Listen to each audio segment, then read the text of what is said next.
देखिए बहुत सारे मुद्दे, लेकिन एक विशेष जो ज्वलंत मुद्दा था वो था कि इन पिछले 5 साल जब हम नहीं थे तो एमएमआरडीए, क्योंकि 2019 से मेट्रो का काम हमने ही मंजूर किया, हमने शुरू किया। उसके बाद मैं पद पे नहीं रहा और फिर कोविड और ये सब चला। महानगर पालिका का तो कोई संबंध एमएमआरडीए डायरेक्ट फ्लाईओवर मेट्रो में नहीं है। लेकिन इस बीच के दौरान बहुत सारी गड़बड़ हुई। एक, जिस जमीन की कीमत 20 करोड़ रुपया है, खरीद ले तो उसका भाड़ा एमएमआरडीए ने 80 करोड़ रुपया चुकाया।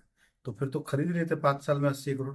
तो ये मिली जुली है सरकार के अंदर, सरकार नहीं कहूंगा मैं, अधिकारी और वो और बीच के कुछ राजनेता, इन्होंने अपनी खिचड़ी पकाई। साथ ही साथ मीरा भाईंदर के फ्लाईओवर का मूल टेंडर हमने जब निकाला 217 करोड़ था।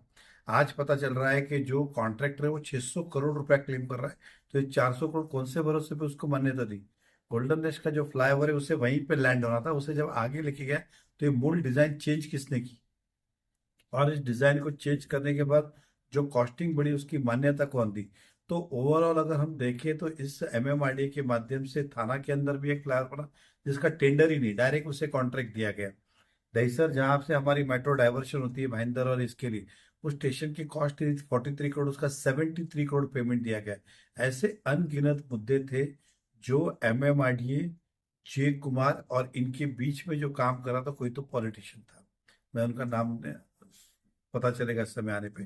तो ये एक मिली जुली करके इन लोगों का जो एक था कि कॉन्स्पेरेंसी था, उसको कल मैंने सरकार के सामने रखा। मुझे खुशी है, सरकार ने कहा कि उच्च अधिकारी यानी कि एसीएस के माध्यम से इसकी पूरी इंक्वायरी होगी, अगर पैसा जो ज्यादा गया है वो वापस सरकार लेगी, ऐसा आश्वासन किया है।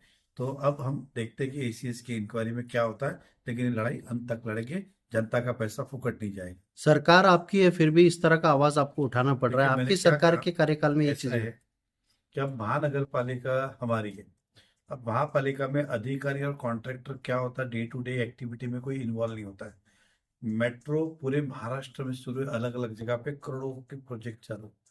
इस बीच में अधिकारी ने और कॉन्ट्रैक्टर ने मिल के अगर कुछ किया तो स्वाभाविक है इसके अंदर किसी ना किसी पॉलिटिशियन का इन्फ्लुएंस होगा लोकल। तो वो कौन था, क्या था, ये सारी मैंने कहा कि एसीएस की एक बार इंक्वायरी होगी, तब पता चलेगा कि इसके अंदर क्या क्या इन्होंने बाईपास किया है।